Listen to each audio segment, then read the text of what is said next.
Hi friends, welcome back to our channel. ఇప్పుడు మనం చూస్తున్నాము గులాబీ పువ్వులు అండి. ఇవి తినే గులాబీ పువ్వులు ఎంతో టేస్టీగా ఉంటాయి. మనకు బయట షాపులో కూడా దొరుకుతుంటాయి కదా. మనం ఇంట్లోనే ఈజీగా చేసేసుకుందాము. ఎంతో రుచిగా ఉండే గులాబీ పువ్వులు ఇప్పుడు ఎలా తయారు చేయాలో చూద్దాము. ఇవి చాలా టేస్టీగా ఉంటాయి. పిల్లలు పెద్దలు అందరూ చాలా ఇష్టంగా తింటారు. ముందుగా ఒక బౌల్ తీసుకొని మనము కొంచెం కప్పు వచ్చేసి బియ్య పిండి తీసుకున్నాము. ఇంకొక కప్పు వచ్చేసి కార్న్ఫ్లోర్ తీసుకున్నాము. ఇంకొక కప్పు వచ్చేసి మైదా తీసుకుంటున్నాము. ఇవి 3 వేసుకుంటున్నాం మనం. బియ్య పిండి, మైదా, కార్న్ఫ్లోర్ ఈ 3 కలుపుకుంటే చాలా బాగుంటాయి అన్నమాట. మనం అయితే ఈసారి ఇలా చేసుకుంటున్నాము. ఇంకా దీన్ని మనం ఎగ్స్ కూడా వేసి చేసుకోవచ్చు. అది వేరే ప్రాసెస్ ఉంటుంది. అది మళ్ళీ ఇంకోసారి చేసుకుందాము. మళ్ళీ నువ్వులు వేస్తున్నాను. నల్ల నువ్వులు వేసుకోవడం వల్ల దీనికి మంచి టేస్ట్ అయితే వస్తుందన్నమాట. ఎంతో టేస్టీగా ఉంటాయి అన్నమాట. నువ్వులు వేసుకోవడం వల్ల మంచి కలర్ఫుల్గా కూడా కనిపిస్తాయి. మనకి చూడడానికి కూడా చాలా బాగుంటాయి నువ్వులతో మన గులాబీ పువ్వులు. ఇంకా మనం ఇలాచీ పౌడర్ అనమాట కొంచెం వేస్తున్నాను. ఇక్కడ మనం చక్కెర వేయకుండా బెల్లం వేస్తున్నాము. అలాగే కొబ్బరి పాలతో చేస్తున్నాము. ఇది కొబ్బరి పిప్పి ఇలా తీసి పక్కన పెట్టేసుకొని మిక్సీ పట్టుకొని కొబ్బరి పాలు తీసుకొని ముందుగా రెడీ చేసి పెట్టుకున్నాము. ఎంతో హెల్దీగా చేసుకుంటున్నాం మనము దీన్ని. ఇంకా బెల్లం అయితే వాడుకుంటున్నాం. మనం చక్కెర కూడా ఎక్కడ వేయట్లేదు దీనికి. వాటర్ కూడా ఎక్కడ యాడ్ చేయట్లేదు.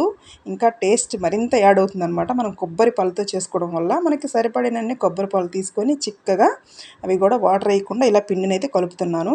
ఇంకా బెల్లం వచ్చేసి ఒక కప్పు తీసుకుంటున్నాను. మా సైడ్ బెల్లం ఇలా ఉంటుందండి. మెత్తగా జిగురు బెల్లం ఉంటుంది. దంచినా కానీ విడివిడిగా ఉండదు. అది ఇలా జిగురుగా ఉంటుందన్నమాట. భలే టేస్ట్ అయితే ఉంటుందండి బెల్లము. ఇంకా ఒక కప్పు బెల్లం అయితే వేసాను. ఎక్కువ స్వీట్ ఉండకూడదు అనమాట గులాబీ పూలకి. కొంచెం లైట్ స్వీట్ ఉంటేనే బాగుంటుంది. పిల్లలు పెద్దలు అందరూ తినేస్తారు. అసలు ఒకటి తినడం మొదలు పెడితే 4, 5 తినేస్తారు. అంత బాగుంటాయి అన్నమాట ఇవి. బెల్లము కరిగే విధంగా మన పిండిలు మొత్తం కలిసే విధంగా ఇలా వేసేసుకోవాలి. ఒక చిటికెడు సాల్ట్ కూడా వేసాను. వేసామన్నట్టుగా కొంచెం వేసుకోవాలి. ఇలా పిండి అయితే ఇలా రావాలన్నమాట. ఇలా ఉండాలన్నమాట. మరీ చిక్కగా కాకుండా మరీ పల్సగా కాకుండా ఈ విధంగా మనము కలుపుకొని మూత పెట్టేసి ఒక 2 గంటల సేపు మాత్రం రెస్ట్ ఇచ్చేసేయాలి. దాన్ని వదిలేసేయాలి. అలాగే మూత పెట్టేసి పక్కన పెట్టేసుకొని మళ్ళీ తీసి చూసుకున్నాం మనము. పిండి అయితే ఈ విధంగా వచ్చేస్తుంది, నానిపోతుంది. ఇప్పుడే మనకి గులాబీ పూలు అనేవి వస్తాయి అన్నమాట. ఇంకా వేరే ఒక బౌల్లోకి మనం కరెక్ట్గా మన మౌళ్ళు గులాబీ పూలు చేసుకునే మౌళ్ళు పట్టే అంత బౌల్లోకి కొంచెం పిండి పక్కకి తీసుకుందాము. ఇలా ఒక బౌల్లోకి తీసుకొని మనం ఒక్కొక్క పువ్వు గులాబీ పువ్వులని వేసుకోవాలి. ఇది ఆన్లైన్లో తెప్పించిన నాన్ స్టిక్ గులాబీ పువ్వుల ఇదనమాట. దీన్ని మనము ఇలా ఆయిల్లో పెట్టుకొని ఇలా తీసుకొని ఒక్కొక్క గులాబీ పువ్వు మాత్రమే ఇలా వేసుకోవాలి. ఫస్ట్ స్టార్టింగ్ సరిగ్గా రావండి. ఫోక్ స్పూన్తో మనం తీసుకోవాల్సి ఉంటుంది. ఒక 5-6 పువ్వులు తీసిన తర్వాత వేసినాక అదే కూడా వచ్చేస్తుంది. నాన్ స్టిక్ది కాబట్టి మనము ఎంతో ఈజీగా చేసేసుకోవచ్చు. ఫస్ట్ మాత్రం కొంచెం కష్టం అనిపిస్తుంది. కానీ 4-5 పూలు చేసిన తర్వాత చాలా ఈజీ అయిపోద్ది అనమాట. ఈ గులాబీ పూలు చేయడం అనేది ఎంతో టేస్టీగా ఉంటాయండి. ఫస్ట్ టైంకి చూస్తుంటే కనుక నా ఛానల్ సబ్స్క్రైబ్ చేసుకోండి, లైక్ చేయండి, షేర్ చేయండి. ఈ గులాబీ పూలు మీరు ట్రై చేయండి. మీకు ఎలా వచ్చాయో నాకు కామెంట్ సెక్షన్లో తెలపండి.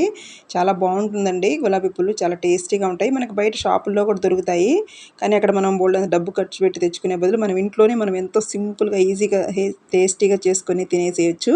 ఈ హాలిడేస్లో పిల్లలకి మీరు చేసి పెట్టేసేయండి. పండగలప్పుడు ఎప్పుడు కావాలంటే అప్పుడు మనం స్నాక్స్లా చేసుకొని తినేయచ్చు.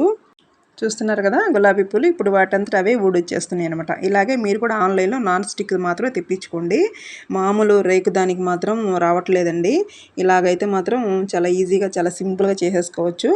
ఇలాగే ఊడొచ్చేస్తాయి అనమాట. ఫస్ట్లో స్టార్టింగ్లో కొన్ని రావు, స్పూన్తో తీసుకోవాలి. తర్వాత అవే వచ్చేస్తాయి. కొబ్బరి పాలతో చేసిన గులాబీ పూలు టేస్ట్ అయితే అద్దరిపోయిందండి. అసలు నోట్లో వేసుకుంటే కరిగిపోతున్నాయి. తినని వాళ్ళు కూడా తింటారనమాట. ఈ గులాబీ పూలు అంత టేస్ట్ ఉన్నాయన్నమాట. మన ఛానల్ విజిట్ చేయండి. మన ఛానల్ ఇంకా మంచి మంచి వెరైటీ రెసిపీస్ ఉన్నాయన్నమాట. చూడండి. ఇలాగే నా ఛానల్ చూస్తూ ఉండండి. Thanks for watching.